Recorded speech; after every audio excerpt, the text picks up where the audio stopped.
Hi. There are 3.3 million Muslims in the United States, and I'm one of them. You've mentioned working with Muslim nations, but with Islamophobia on the rise, how will you help people like me deal with the consequences of being labeled as a threat to the country after the election is over?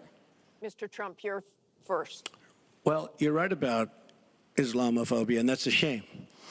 But one thing we have to do is we have to make sure that, because there is a problem.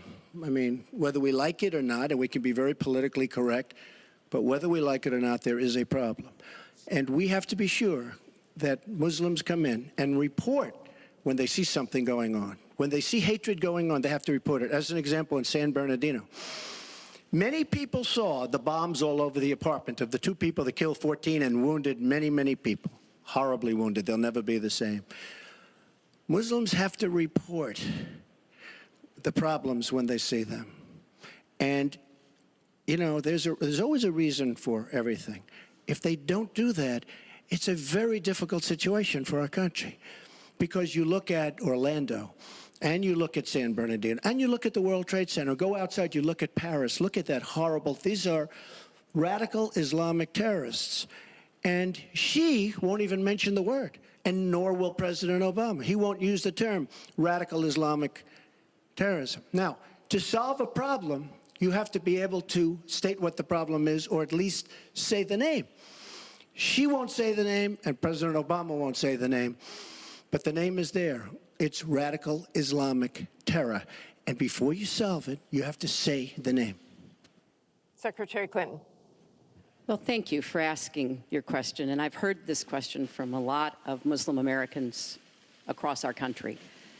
Because, unfortunately, there's been a lot of very divisive, dark things said about Muslims. And even someone like Captain Khan, the young man who sacrificed himself defending our country in the United States Army, has been subject to attack by Donald. I want to say just a couple of things. First, we've had Muslims in America since George Washington. And we've had many successful Muslims. We just lost a particularly well-known one with Muhammad Ali. My vision of America is an America where everyone has a place. If you're willing to work hard, you do your part, you contribute to the community. That's what America is. That's what we want America to be for our children and our grandchildren. It's also very short-sighted and even dangerous to be engaging in the kind of demagogic rhetoric that Donald has about Muslims.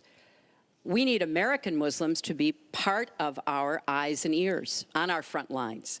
I've worked with a lot of different Muslim groups around America. I've met with a lot of them, and I've heard how important it is for them to feel that they are wanted and included and part of our country, part of our homeland security, and that's what I want to see.